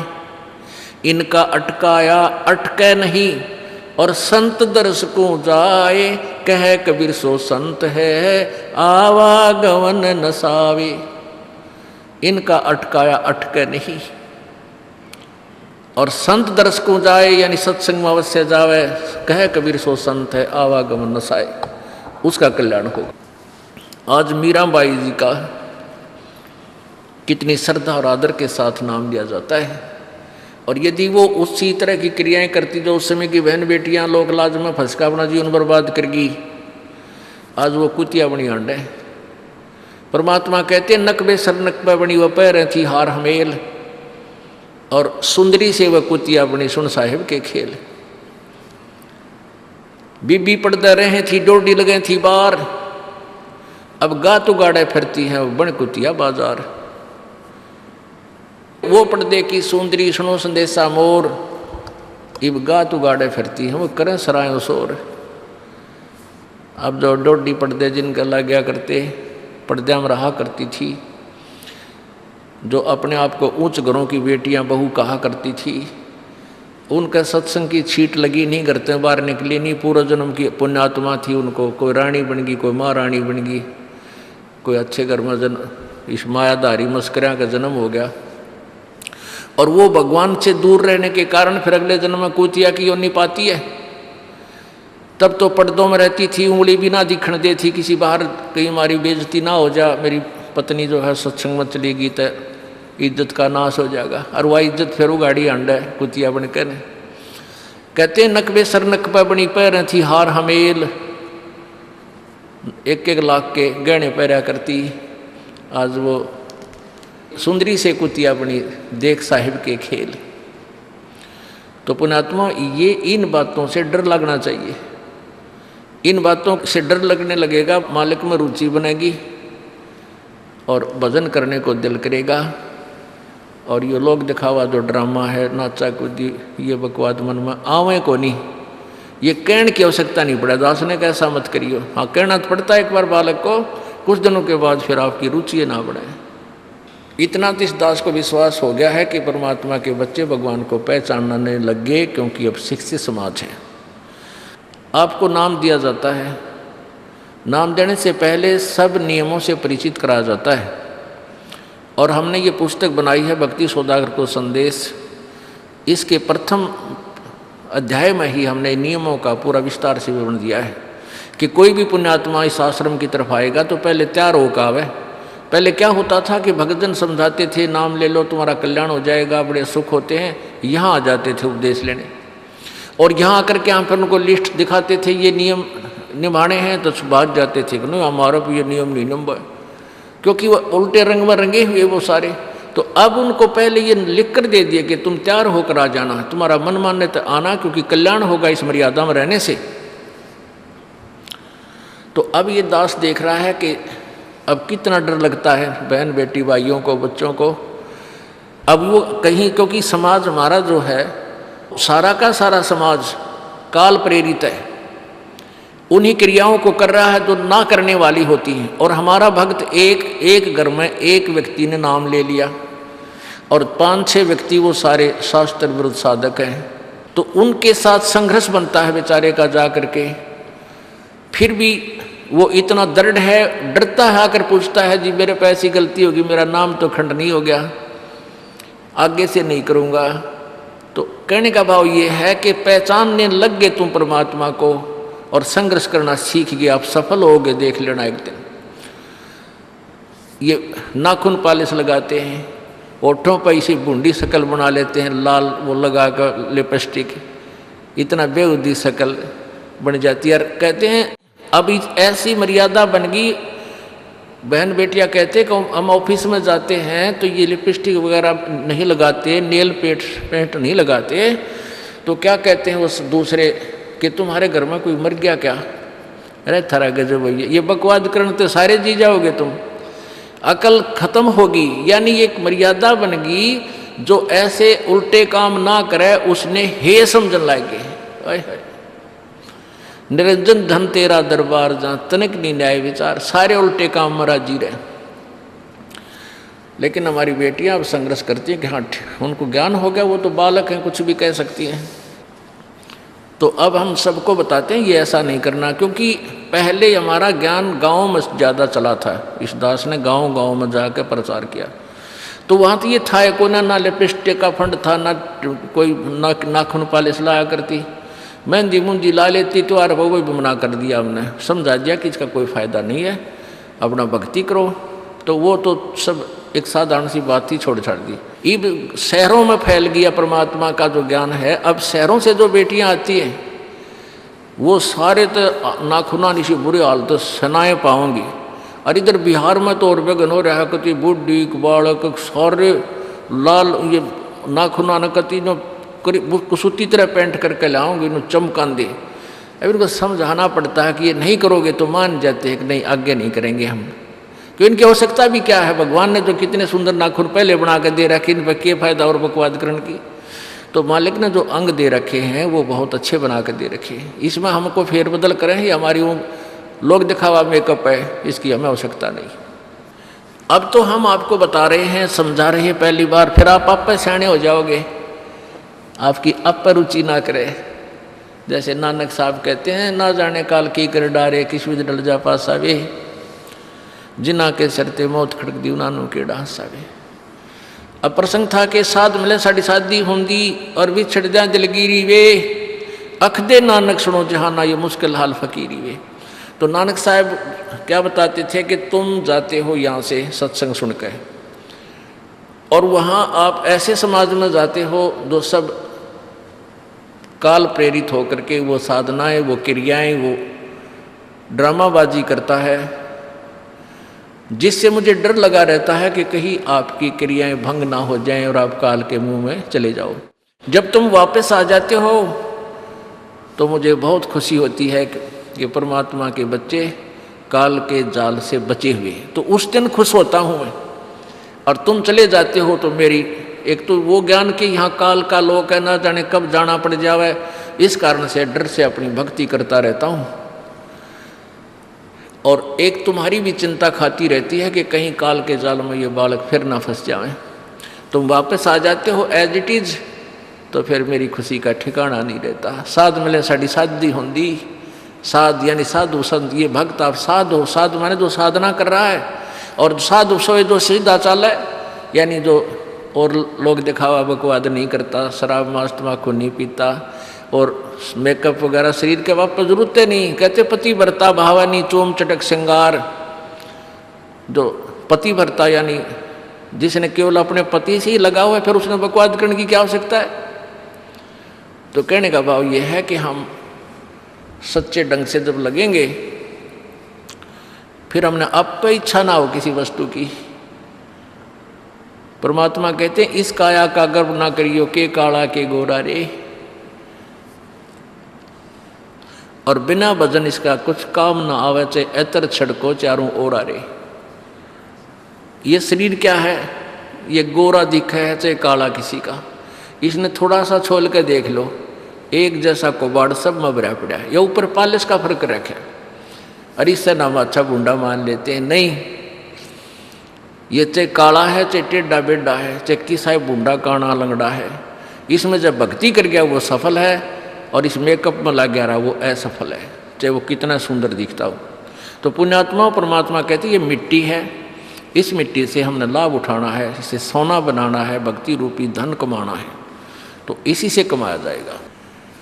अब प्रसंग है कि झूठे सुख को सुख कहे, ये मान रहा मन मोद, ये सकल चबीना काल का, कुछ मुख में कुछ गोदी। अब परमात्मा आप बताओ, मैं आकर के बोली आत्माओं हमें जगा रही है, हमने काल के कुएं की भांग पी रखी है, यहाँ की मान बढ़ाई और इस माया की। कबीर परमात्मा कहते हैं, कबीर ये माया अटपटी या त्रिगुणमयी माया, ब्रह्मा विष्णु महेश के द्वारा जो हमारे अंदर प्रेरणा कर रखी है, त्रिगुणमयी माया के विषय बता रहे हैं। कबीर ये माया अटपटी, सब घट आण अड़ी, किस किस को समझाऊं ये तो कुएं भांग पड़ी। अब किस किस ने समझावा, सब एक तरह की भांग पी के एक जैसे विचार, एक जैसे बोल, एक जैसा ज्ञान इन्होंने ग्रहण किया हुआ है, और ये दास सच्चा ज्ञान सुनाता है, इसका विरोध करते हैं, इसको जल्दी समझ नहीं पाते, क्योंकि इनको इस माया रूपी और अज्ञान रूपी भांग का नशा हो रहा है।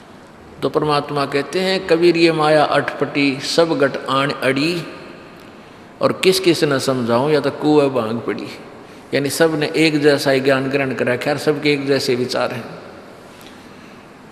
अब झूठा सुख कौन सा है? इन कार कोठियों को हम अपना मानते हैं, संतान संपत्ति को अपना मानते हैं। इसका उदाहरण आपको दे दिया। परमात्मा कहते हैं, राम नाम कड़ुआ लगे और मीठे लागे दाम, दुविधा में दोनों गए भाई, माया मिली ना राम। माया तो मिले को नहीं, यानी मान लीजिए आपके पास अरबों संपत्ति, अरबों हो भी गई, तो वह तेरी नहीं। आपको 2-4 रोटी सुबह, 4 रोटी शाम में, और 1 वर्ष में घने 4 कपड़े, कुर्ते पजामे बहुत, 1 वर्ष में खत्म। आप पाटे को नहीं, ऐसा काम रह रहा आजकल। और 2 जोड़ी चप्पल, जूते, और 1 खाट का स्थान, 1 चारपाई आ जा, घनी 2 आ जा, जितने एक परिवार, एक व्यक्ति को 1 चारपाई। कहने का भाव यह कि ऐसा सीमित सा मकान, इतने की आवश्यकता आपको है, और बाकी पैसा आपके पास, उसने कहे सर में मारोगे, क्या करोगे उसका? अब या तो कि तो बकवादा में लावेगा, कि तो शराब पीवेगा, कि तो और कोठी खरीद कर गिर देगा, उस पर कोई कब्जा कर लेगा, फिर लट्ठा मुकदमे होंगे, या कोई ले लेगा रिश्तेदार, या कोई मित्र बन कर फिर दे को ना, फिर खेचा तानी रात ने नींद आओ ना, वह रखेगी बेगन में पात्रे, वो माया तने जीर्ण नहीं दे। और माया तो परमात्मा कहते हैं इस जीव की सबसे बड़ी शत्रु है, जो भगवान से दूर करे। अभी झूठे सुख को सुख मान लिया, कार कोठी होगी, बढ़िया व्यापार बिजनेस या कोई नौकरी होगी, तो भगवान से 100 कोस दूर है वो प्राणी। कोई एक आध पुण्यात्मा इसे प्रेरणा होकर आ जाता, वो तो फॉर एग्जाम्पल होते हैं। तो परमात्मा कहते हैं इसे सुख का आग लगे जो भगवान से दूर करे। परमात्मा कहते हैं वो दुख अच्छा हमारे लिए जो परमात्मा के चरणों में हमें लगाए रखे। कबीर साहब कहते हैं सुख के माथे पत्थर पड़ो जिससे नाम रट देते जावे, और बलिहारी वो दुख जो पल पल नाम रटावे। कि हे परमात्मा इसे सुख की हमने जरूरत नहीं, जो भगवान से दूर करे। पत्थर पड़ो इसे सुख के ऊपर, और बलिहारी उस दुख के जो पल पल नाम रटावे। जैसे भक्त नाम ले रखा किसी ने और उसको कोई पीड़ा हो जाती है, चिंता शुरू हो जाती है उसको, हे भगवान कदे कैंसर ना हो जा, हे परमात्मा कोई और ऑपरेशन ना बन जा। तो वहाँ तक जाता है जहाँ डॉक्टर के पास, और भगवान याद रह कर आता है, और वहाँ जाकर डॉक्टर करता है अल्ट्रासाउंड और एक्सरे वगैरह करके बता देता है कि आपको ऐसी कोई खास बीमारी नहीं है, नॉर्मल सी है, ये दवाई लो ठीक हो जाए। उसके बाद फिर परमात्मा के गुण कितने गाता है वो। जो भक्ति से दूर हैं वो तो भूल भाल जाते हैं, उनको तो परमात्मा याद आता है, कोई ना डॉक्टर डॉक्टर दिखे। और पुण्यात्मा जो भक्ति करते हैं उनको डॉक्टर नहीं भगवान पहले दिखाई देता है।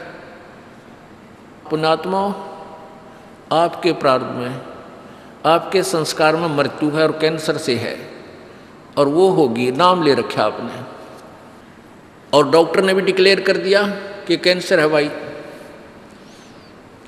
पीछे आपको उदाहरण दिया था, एक लड़का रोहतक से, इकलौता पुत्र, और 10 साल के बाद पुत्र प्राप्ति हुई, और उस लड़के का कान में कैंसर बता दी, PGIMS रोहतक तक। उन डॉक्टरों ने फाइनल कर दिया और उसका पूरा डाटा अपने मोबाइल में नोट कर लिया कि इसका ऑपरेशन करवा ले और दिल्ली ले जा, हम नहीं कर सकते।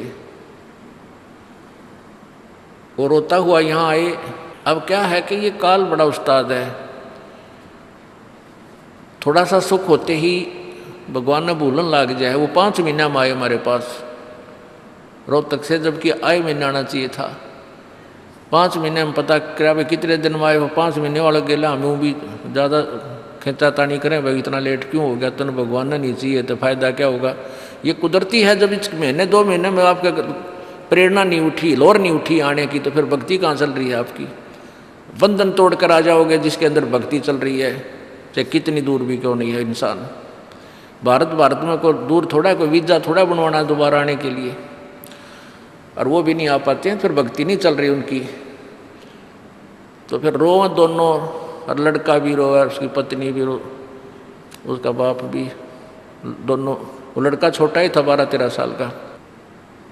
कहने लगे जी कैंसर बता दी, हमारा तो इकलौता पुत्र है। बुरा हाल, मेरी नहीं सुने, रोए रो। वहाँ बेटा बात सुनो, आप दोबारा चेक कराओ और पूरी श्रद्धा रखना मालिक में।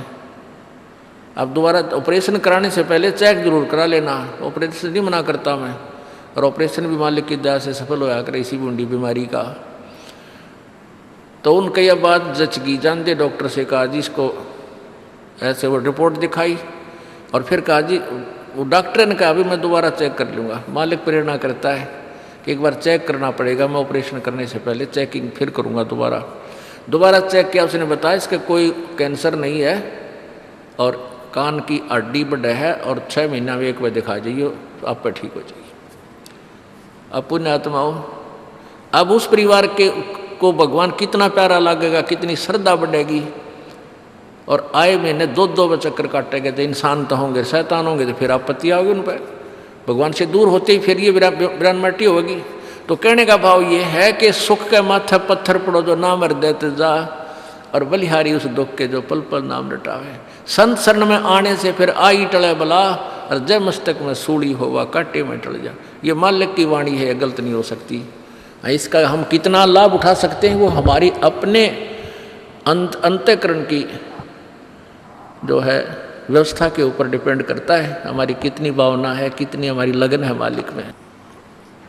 अब कुछ भक्त ऐसे भी आते हैं जी, हमें लाभ ना होया, पाठ भी करा लिया, जोत भी चढ़ा दी, और 3 बार आ लिया मैं, ईसा डिठोरा दिखाऊंगे, मेरा ऊपर जानो बहुत बड़ा, मुझे ही ज़्यादा आवश्यकता है, इसने कती नहीं।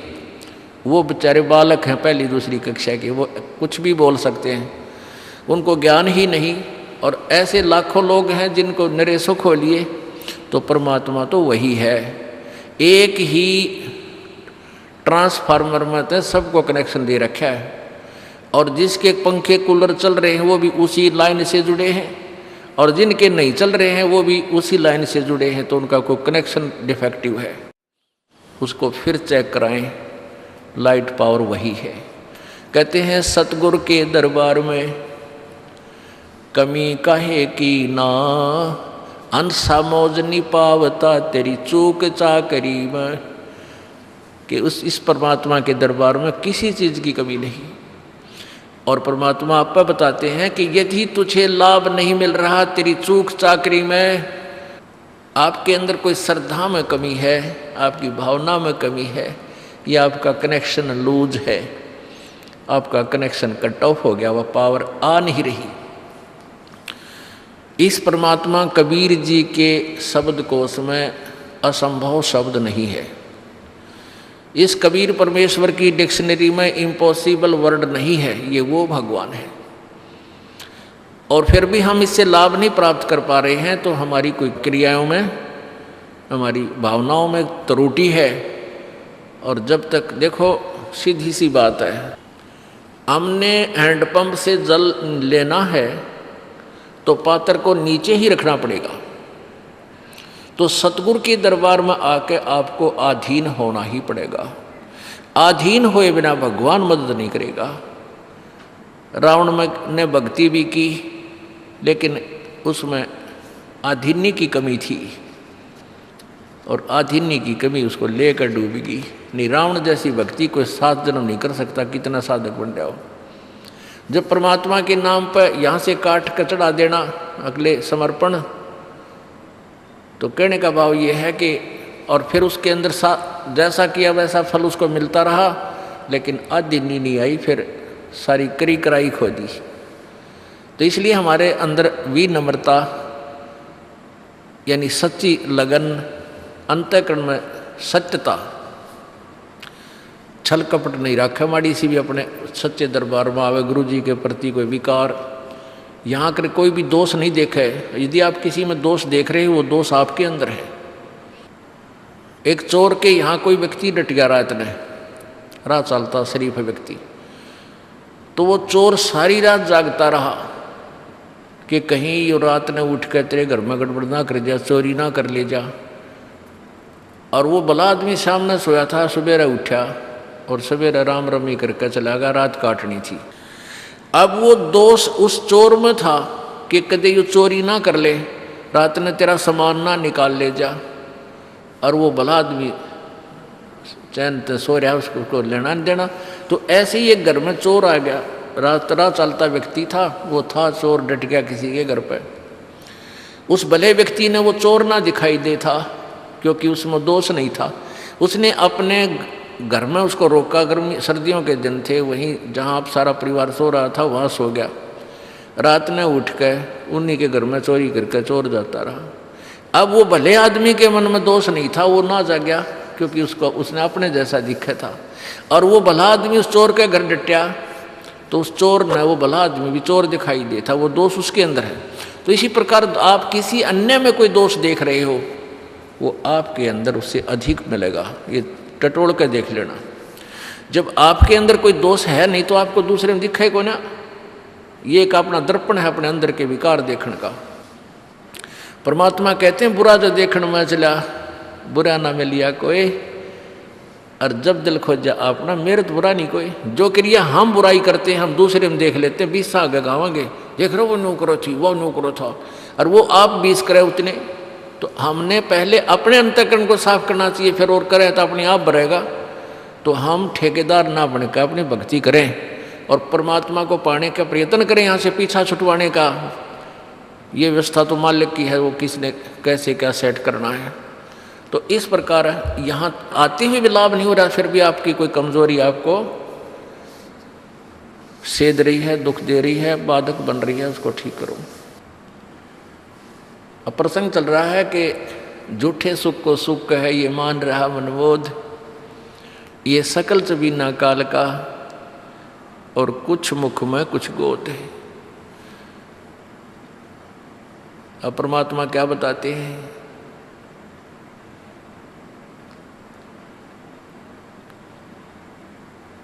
कबीर कहाँ गर्बियो,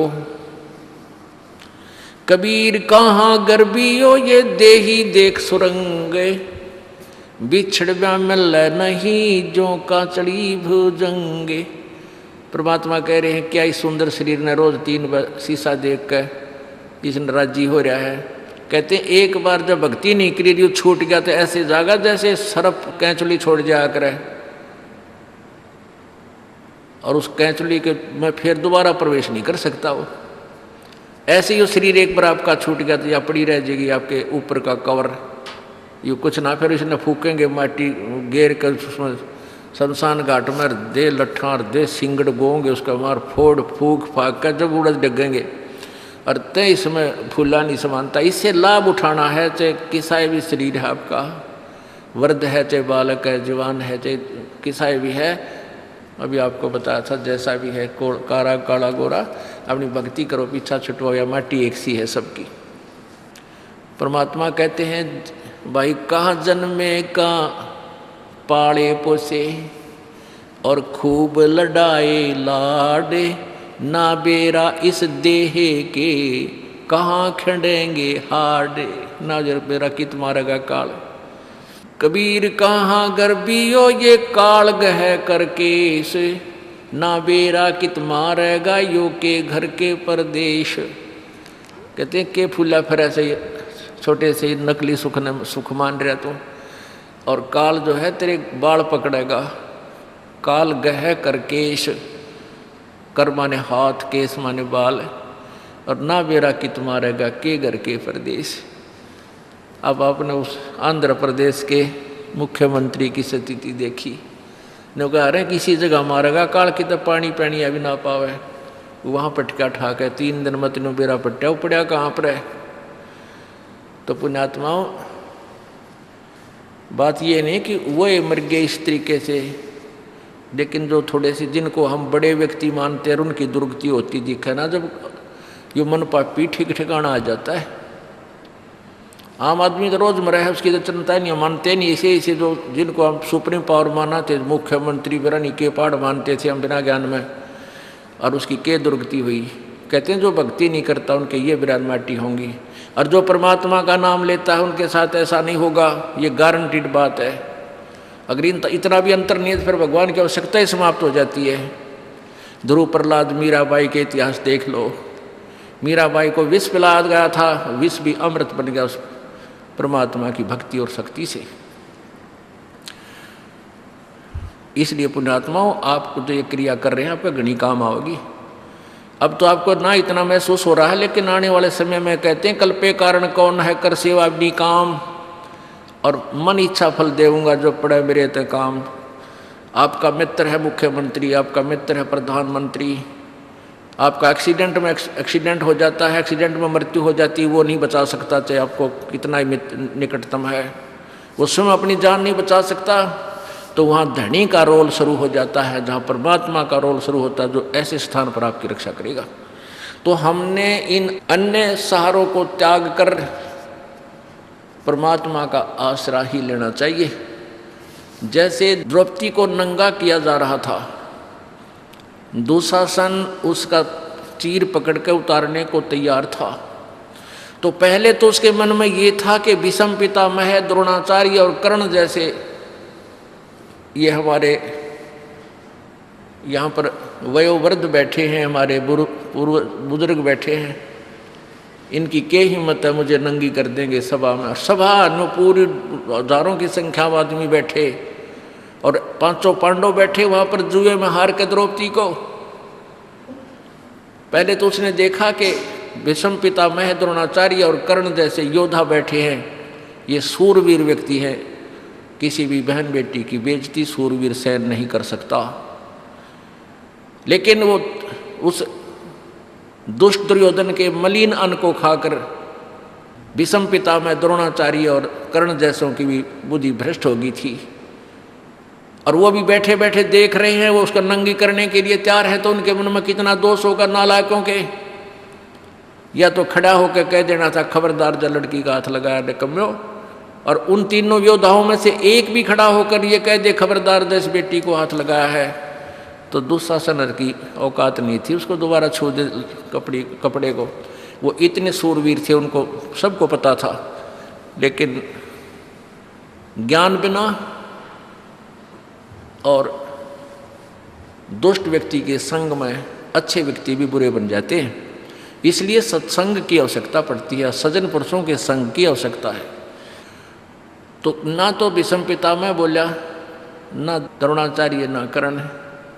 फिर उसने सोची, पहले तो उनकी तरफ देखा द्रौपदी ने, लेकिन नीची नाड़ गर्दन कर ली, किसी ने कोई जवाब नहीं दिया।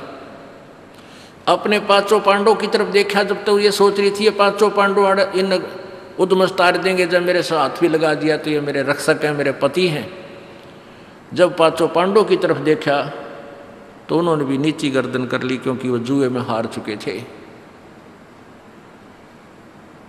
उस समय एक भगत बीज वहां बैठा था, विदुर, जो दुशासन का चाचा था, दुर्योधन का चाचा था, अंकल। उसने खड़ा होकर कहा था कि अरे बोले, अरे निकम्यो, दुशासन, दुर्योधन, तुम किसको नंगा कर रहे हो, किसकी बेइज्जती करना चाहते हो? तुम एक का परिवार, चाचे ताऊओं की इज्जत न्यारी नहीं होती बुद्धिमान व्यक्ति को। विदुर कहे, ये बंधु थारा, एक का कुल एक का परिवारा। अब इस बात को जब विदुर ने कहा कि भले आदमियों, तुम न्यू तो देख लो, बेइज्जती किसकी कर रहे हो? पांडवों की पत्नी में तुम्हारी पत्नी में क्या अंतर है? दुनिया के थूकेगी तुमने, तुम्हारा एक ही कुल है, एक ही परिवार है, तुम अपनी इज्जत आप उतार रहे हो। कहते हैं दुशासन ने, दुर्योधन से छोटा भाई था, जो अपने चाचे के मुंह पर थप्पड़ मारा कि तू तो पांडवों का चमचा है, इन की ओर बोला करे सदा, तो बांदी का जाया है ना, तू बांदी से उत्पन्न हुआ है, क्योंकि वो बांदी से जन्म था। विदुर के मुख पर लगा थपेड़ा, तू तो है पांडवों का चेहरा, और तू तो है बांदी का जाया। और वहां पर कहते हैं भीष्म, कर्ण और द्रोण मुस्काया। अपने आत्माओं, इन भीष्म पितामह और द्रोणाचार्य तो गुरु जी थे, और कर्ण भी बहुत गणमान्य व्यक्तियों में से समझदार, बुद्धिमान और दानी माना जाता था। कहते हैं इतना दान करता था, एक बार सोने के दांत थे, उसके दांत भी तोड़ कर दे दिए थे, इतना दानी था। पर ज्ञान बिना उस दान का के चाटा है? विवेक बिना इंसान नहीं रहता। तत्व ज्ञानहीन प्राणी चाहे कितना भी अच्छा दिखता हो, वो अच्छा रह ही नहीं सकता। परमात्मा का सहारा चाहिए। तो वहाँ क्या है कि जब उसने न्यू कहा ना, तू तो है बांदी का जाया, दुशासन ने, तो वहाँ कहते हैं ये तीनों सूरवीर बैठे थे योद्धा, दांतरे काटने लगे, दांतरे काटने, और हंसे मुस्कुराए। फिर जब उसने अपने चाचे का थप्पड़ मारा और ये कहा तू तो है बांदी का जाया, तो भीष्म, द्रोण और कर्ण मुस्काया। जबकि उन्हें खड़ा हो गया, धमकाना चाहिए था, निकम्मे तने अपने चाचे पे हाथ ला दिया, तेरे जैसा दुष्ट नहीं। अपने बाप पर हाथ उठा दिया, चाचा पर हाथ उठा दिया, तो एक जैसी बात है। लेकिन वो हंस मुस्कुराए अंदर अंदर, अरे थरा गजब भैया। तो पुण्यात्माओं, या तो पंचायत में जावे नहीं, और जावे तो वहाँ निष्पक्ष बात करे, मानना चाहिए, कोई मत माने, खड़ा होकर कहे कि ये गलत, ऐसा है भाई, ऐसा नहीं है, कोई मानना ठीक से, नहीं तो उठ कर आ जाओ। वहाँ उस अन्याय को सहन नहीं करना चाहिए, देखना नहीं चाहिए, उसमें दोष लगता है। तो विदुर उसी समय उठकर बाहर आ गया जब उसकी बात नहीं चली, और जो कहनी थी वह सच्ची कह दी, उठ कर आ गया। तो एक था पंचायती उसमें, ये तो द्वापर की बात है, रीब के पंचायतियाँ का तो कहना है कि है, इब तो मुँह देखमा बात हो सारे। तो पुण्यात्मा, पुराने समय की बहुत सी कहानियाँ ऐसी हमने सुनने को मिली, जो पंचायती हुआ करते। गांव जैसा न्याय कहीं नहीं हो सकता अगर गांव का आदमी को सब बात का पूरा पता होता है कि किसकी क्या गलती है। एक लड़के ने किसी गरीब व्यक्ति की बहन बेटी को 19-21 कह दिया, एक मतलब नंबरदार के लड़के ने, बहुत पुरानी बात है। तो वो पंचायत कर ली, उसको पता नहीं था कि मेरे लड़के ने ऐसी गलती कर रखी है, और उसी को न्यायाधीश चुन दिया कि फैसला आपके हाथ में है। फिर सारी कहानी बताई गई, लड़का भी बुला लिया, लड़की वाले भी बुला लिए। जब उसको पता चला कि मेरे इकलौते पुत्र था, उसने आज ऐसी गलती की है, तो उसके पास गन थी। उसी समय अपने पुत्र की तरफ निशाना साध दिया कि तो मेरा बेटा नहीं, मेरा दुश्मन है। तो जिसकी लड़की थी उसने उसको ऊपर को कर दिया, लड़के का नहीं लगने दिया, कि जब आपने इतना दुख मान लिया तो हमारा न्याय हो गया। और ईब के है, इब सांझ ने पंचायती शाम ने कुछ बात करें, सवेरा घुटी ला के बदले पावें, ये पंचायत होगी। तो पुण्यात्माओं, उस लड़की वाले ने उस लड़के की जान बख्श दी नहीं, वो खुद उसकी गोली से मारना चाहता था। शाहजहां मुसलमान था, वीर हकीकत राय और एक मुसलमान के बालक इकट्ठे पढ़ा करते, उनका आपस में कहा सुनी होगी। एक हकीकत राय ने उनकी फातिमा जी को गाली दे दी, और उसने दुर्गा को गाली दे दी मुसलमान के लड़के ने, तो उसके शाहजहाँ के साले ने गलत बात बता कर राजा को सच्चाई से अपरिचित रख के और हकीकत जी को यानी मरवा दिया, उसको चढ़वा दिया, ख़त्म करवा दिया। जब शाहजहाँ को पता चला, अपने साले को तीर मार दिया था कि तू दुश्मन है, बालका की छोटी मोटी लड़ाई इतने कोड कहानी बना दी नालायक। तो पुण्यात्माओं अब कितना सतर गिर गया, हद हो रही है भगवान। तो ऐसे द्रौपदी ने जब ये देखा कि भी पहले तो उसने सहारा तकिया अपने 5 पतियों का, वो भी योद्धा थे भीम जैसे बलि, और फिर उसने आसरा तकिया सहारा लिया सामने बैठे उन बुजुर्गों का, भीष्म पितामह, द्रोणाचार्य और कर्ण का, और फिर भी कोई सहयोग कहीं से नहीं मिला। परमात्मा कहते हैं भीष्म पितामह, द्रोणाचार्य और कर्ण तो उस दुर्योधन, क्योंकि दुर्योधन को राज प्राप्त हो गया था, दुर्योधन के पास रहते थे, उसने अच्छे बाग में रखे हुए थे, वहाँ खूब मेवा फल फ्रूट खिलाया करता था, सेवा करता थे उसके नौकर। उस मलिन अन्न को खाकर वो उससे दबाव में आगे बंध गए उसके साथ, इसलिए नहीं सच्चाई कह सके। और 5 पांडव जुए में हार चुके थे, वो वचन बद्ध हो चुके थे, वचनों में बंध गए थे। तो परमात्मा कहते हैं बंधे से बंधा मिले छूटे कौन उपाय, और कर बंदगी निर्बंध की जो पल में दे छुड़ाए। अब जैसे 4 आदमी न्यारे न्यारे अलग अलग खंभ्यात बांध रखे हैं, और एक बंधा हुआ दूसरे बंधे हुए से कहता तू मुझे खोल दे, मैं आपके आगे हाथ जोड़ता हूं, तो क्या वो बंधा हुआ व्यक्ति उसको खोल देगा? हाँ, कोई खुला व्यक्ति आ जाता है, उसको प्रार्थना करे तो सारे के बंधन खोल दे। तो परमात्मा निर्बंध है, बाकी सब बंधे हुए हैं, चाहे मंत्री है, चाहे मुख्यमंत्री है, चाहे प्रधानमंत्री है, चाहे पूरी पृथ्वी का कोई शासक है। केवल परमात्मा का सहारा लेने से ही हम परमात्मा से लाभ प्राप्त कर सकते हैं।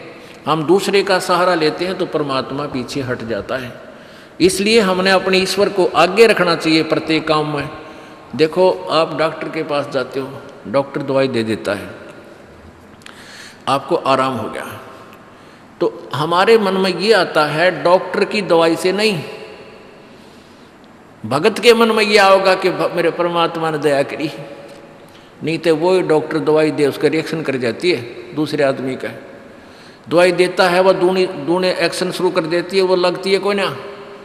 और परमात्मा की शरण माने के बाद आपको वो बुद्धि परमात्मा डॉक्टर भी उसी कंट्रोल में है, ऐसी दवाई दिवाओगा एक गोली तो ठीक हो जा, और ना तो वह बात बढ़ के करा कि अपने कह खड़ी हो जा, ऑपरेशन से भी पांडा ना छूटे। तो इस प्रकार कोई भी कार्य हमारा होता है, चाहे किसी से भी होता है, करे करावे साइया मन में लहर उठा, दादू सरदर जीव के अब बगल हो जा। आपके मन में भी नहीं आएगा कि इस व्यक्ति ने मेरा काम कर दिया। जब आप ज्ञान से परिचित हो जाओगे, आपको केवल परमात्मा ही याद आएगा, भगवान मेरे परमात्मा ने ऐसा किया, दाता आप बिना हो ही नहीं सकता थे। तो करावे साइया मन में लहर उठा, करावे किससे थे, लेकिन हमारा काम भगवान बिना नहीं होगा, और होता भी नहीं। तो हम फिर पतिव्रता पद पर आ जाएंगे कि हमने भगवान के अतिरिक्त किसी में आस्था रहे को ना, और है भी ये सच्चाई। तो तभी हम ऊपर उठेंगे, तभी हम परमात्मा के निकट आएंगे, और परमात्मा के निकट आएंगे तो फिर सारे लाभ होंगे। कहते हैं कल्पे कारण कौन है, कर सेवा निकाम। अब तू रह कर कल्पना करता है, कदे न्यू ना हो जाए भगवान न्यू हो जा। कहता तू निष्काम भाव से सच्चे दिल से बिना मनोकामना पूर्णा के अपने करता रहे, तू सेवा पूजा कर, साधना कर, मन इच्छा फिर देवेगा जब पड़े जनीते काम, फिर आपको मन चाया फल देगा जब उस मालिक के सत्र का काम आवेगा।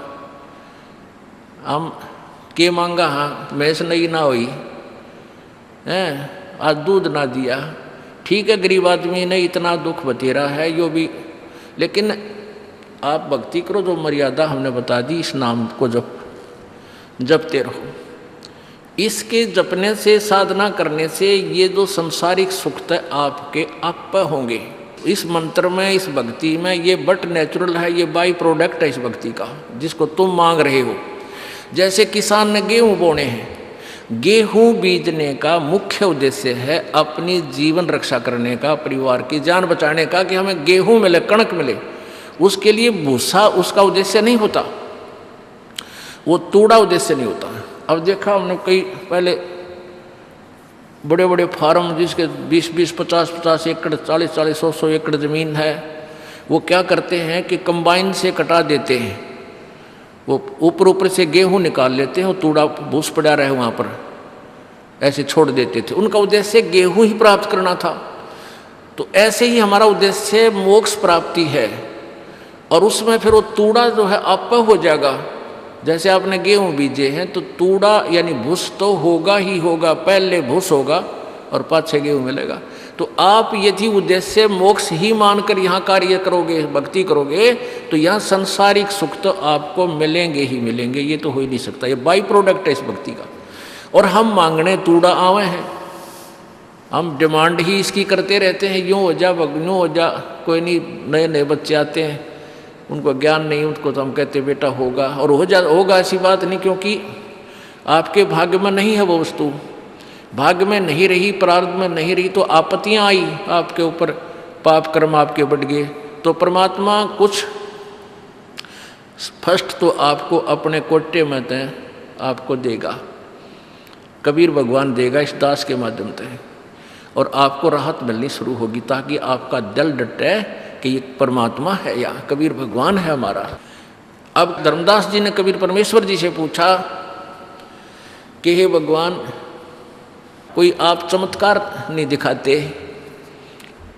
अब भोली भाली आत्मा शुरू में इसे प्रश्न किया करते हैं। परमात्मा बोले भाई संत चमत्कार नहीं दिखाया करते, वो तो बंडेलियां का काम वो है, जादूगरा का। और फिर क्या देखता है, कुछ दिनों के बाद वो भी ठीक हो गया, उसका भी आराम हो गया, वो रोता आया था उसका आज सुख हो गया। तो धर्मदास कहता है फिर आप ये महाराज जी आपने तो कमाल कर दिया, कति चमत्कार करके दिखा दिया, आज वो फलाना ठीक हो गया। परमात्मा बोले भाई संत चमत्कार नहीं करा करते, और वो संत नहीं जिससे चमत्कार ना हो।